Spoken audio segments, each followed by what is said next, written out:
Hello everybody and welcome back. What I'm going to be doing this video is I am going to be doing another walking stick. It's going to be maple. I got it pretty much all sanded out. I had to, of course I went over it with the big 4.5 inch angle grinder with a floppy disk on it to get the bark off of it. But this, it almost seemed, I don't know, it's been out of the cut down for 2 years and been sitting, no rain or anything been able to get on it, but almost seemed like it was still, I don't know, maybe a little damp, but it's so light, you know, and the sawdust is very, very fine. So, but it just, I don't know, it just almost seemed to sand a little weird. Maybe it's just me, but what I'm going to be doing is I'm going to be going through it now with my magnifying hood, and I'm going to use, I got a couple new 400 grit sponges that I'm going to use, and I'm going to look for any blemishes, swirl marks, or anything from the sanders, or anything that needs to be taken out, and then finish it off in 400. And then I am going to be using silver.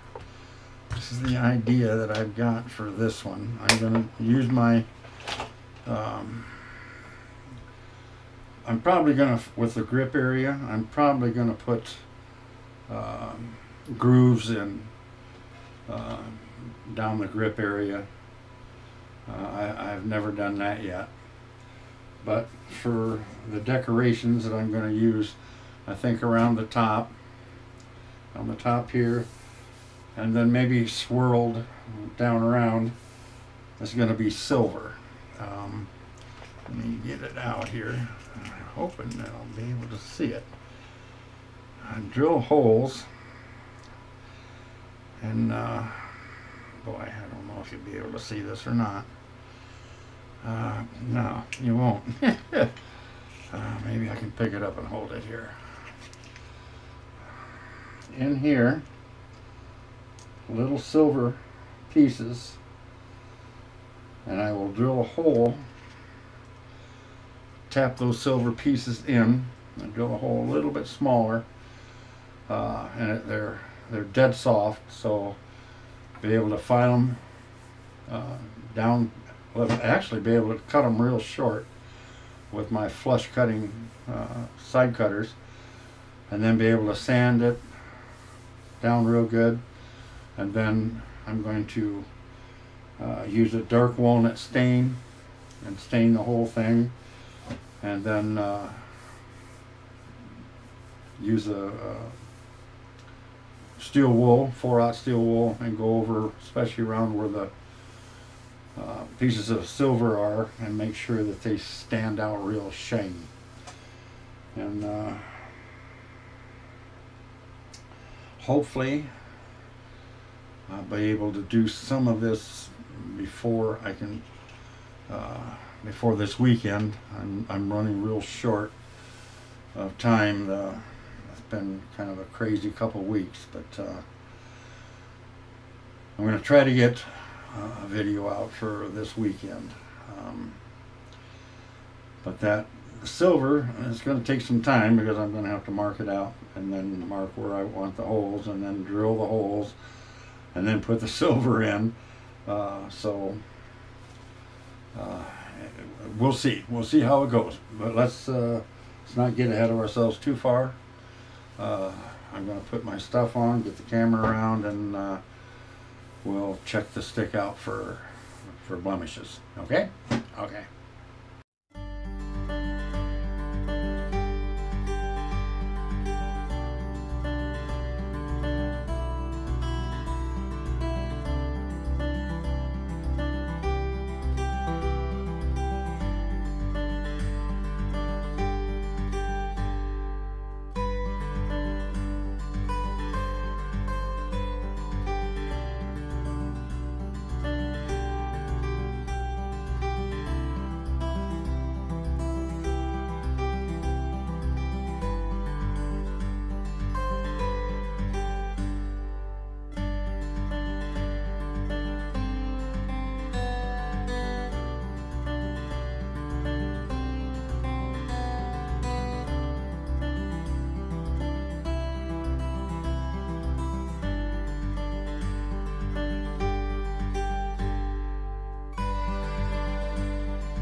Okay, we got everything down to a 400 grit now. When it's all done, when I get the final stain put on it, after I get the silver put in it, then I will take it down to 400 grit, or 4-aught steel wool. When I put the first coat of polyurethane on it, after it's dry, I will do the 4-aught steel wool, and so forth and so on. I think I've made the comment before that when somebody grabs a hold of the walking stick, I want it to feel like a fine piece of furniture, something, you know, that they can really be proud of, and I can be proud of when I'm done. So what I'm going to start doing now is measuring for where I want all the grooves. I don't know if I'm going to put a groove up here. I might put a groove up at the very top, but I think wherever I'm going to start my grip, however far down, that I'm going to put small grooves, I think every about ½ inch down through that, and that'll be where the grip area is. I'll try to make the grip area big enough to where, you know, if they're not quite, they don't quite hold it like I do or something, it'll be comfortable for them. So we'll get going on that, and let me get the camera set up, get everything around, and we'll get cooking. Okay, I decided I am going to put a groove up at the top, and I have the first line for where I want my grooves to go here. I'm hoping you can see this one down here. This is where it's going to end. I'm going to put a groove every ½ inch. I have a broken piece of tape measure here, and that's what I'll use to mark it.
Well, I marked the ½ inch marks all the way around it because I am not that good at eyeballing that anymore. So I put the marks around it so I can pretty much go from mark to mark to mark, hopefully. And what I'm going to do is I'm going to use a small piece of plastic, if I can get a hold of it here, and I'm going to go use that as a straight edge. Don't go all the way around, but I'll go from mark to mark and see how it comes out.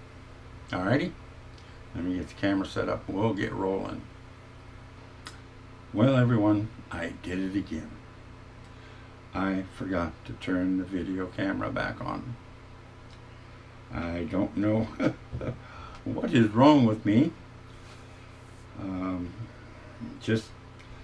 I guess my mind is just so zoomed in on what I'm going to do that I forget the camera's there.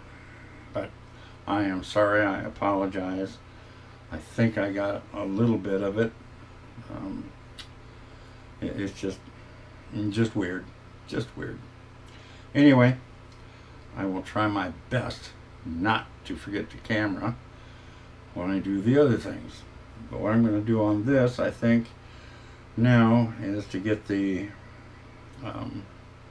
carving knife and make my initial stop cuts on these, and probably do just one. I would do just one side because I don't want these huge, but then I won't know until I get going. So bear with me and we will continue. Okay, all right, bye-bye.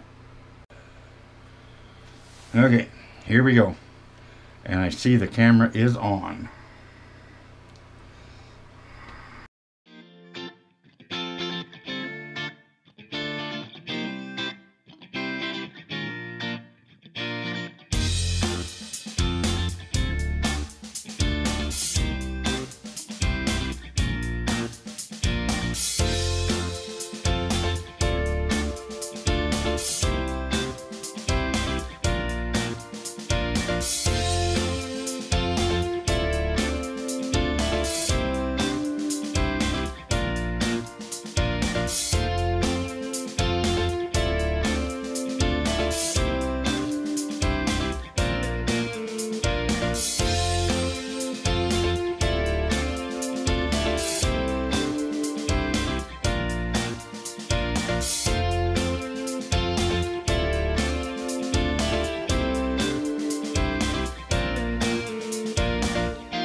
Well, I'll tell you, you don't really remember how hard maple is until you try to put a little stop cut in it and put just a little bitty groove in it. My word, it is so hard. I applaud anybody that can carve this stuff. So, what I'm going to do now is I am going to wet my whistle and then get my round files out, and we'll see if we can't do a little filing. Alrighty? Okay.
got that part of it done.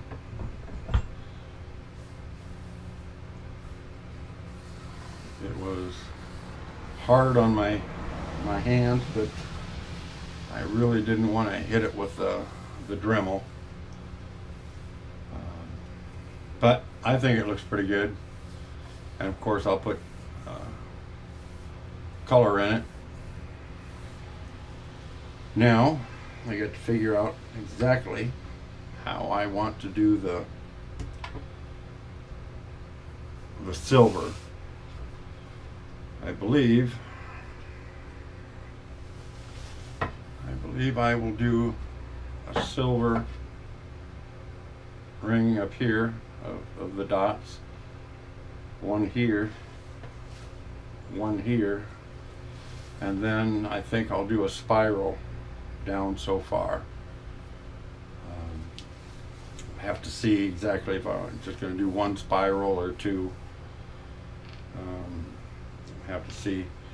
What I'm going to check on is how this goes here to how it's going to go down here. So let me get some things around, some measuring equipment, and we'll get after it. Okay? Okay. I got everything marked out now. What I did is, excuse me, is I have the seamstress tape here and put it around. They come out to 4 3/4, and I figured just my own eyesight would. I figured a 1/4 inch apart would be the best. Get them a little bit further apart. And, I think the more the merrier to a point. So I put them a 1/4 inch apart across there, and I took a piece of painter's tape, and that's what I put around to draw the line around it. It's kind of a guesswork, I guess. Eyeball, put it on and just kind of eyeball it around, and it'll work for you. So what I got to do now is figure out the best way to put the little holes in there for the silver. So I'll get back at you. Well, I have found out that putting the silver in these, first, the silver's too small. It's just too small for this big of a project, I believe.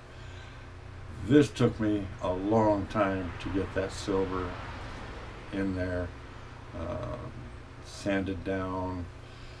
So to put a bunch of it down through here, I just don't think it would work.